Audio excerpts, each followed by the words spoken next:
বিলাসবহুল জীবন, সবকিছুর শুরুটা এমন ছিল না। দুবাইকে আজকের এই উচ্চতায় নিয়ে আসার কারিগর হলেন মহামান্য শাসক শেখ মোহাম্মদ বিন রশিদ আল মাকতুম। সম্প্রতি আমি এমিরেটসের ফ্লাইটে ওনার নিজের লেখা জীবনী মাই স্টোরি কারসাতির উপর ভিত্তি করে তৈরি একটি অসাধারণ সিরিজ দেখার সুযোগ পাই। আজ সেই সিরিজের প্রথম পর্ব আপনাদের সাথে শেয়ার করব। শেখ মোহাম্মদ বলেছেন, গত শতাব্দী 50-এর দশকে 1950 দুবাই আজকের মতো ঝলমলে শহর ছিল না। সেটি ছিল মরুভূমির এক শান্ত উপকূলীয় গ্রাম, যেখানে কোনো পিচঢালা রাস্তা ছিল না, ছিল কেবল মাইলের পর মাইল তপ্ত বালু আর সমুদ্রের নোনা ঘ্রাণ।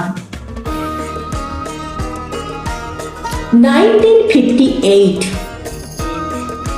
কেন এই সময়টি গুরুত্বপূর্ণ?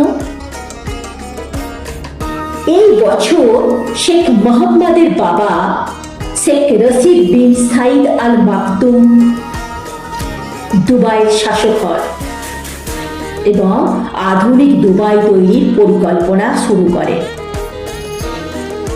1966 দুবাইয়ের প্রথম তেল আবিষ্কৃত হয়।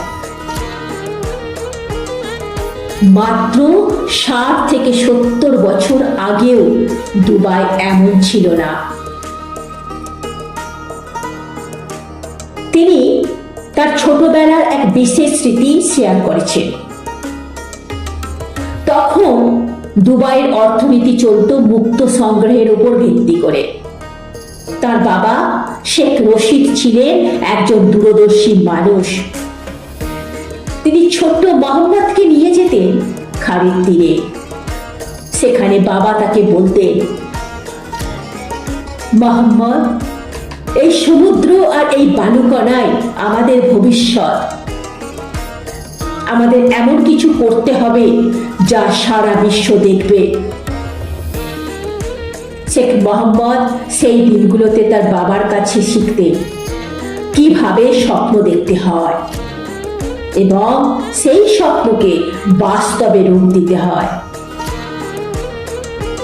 প্রথম এপিসোডে তিনি আমাদের মনে করিয়ে দিয়েছেন যে কোনো বড় সাফল্যের শুরুটা কিন্তু খুব সাধারণভাবেই হয়। শেখ মোহাম্মদের এই যাত্রা আমাদের শেখায় যে ইচ্ছা শক্তি থাকলে শূন্য থেকে আকাশ ছোঁয়া সম্ভব।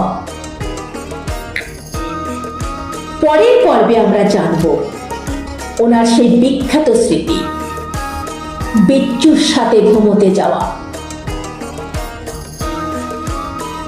ভিডিওটি ভালো লাগলে লাইক দেবেন এবং আমার চ্যানেলটিকে সাবস্ক্রাইব করে পাশে থাকবেন। দেখা হবে পরের ভিডিওতে।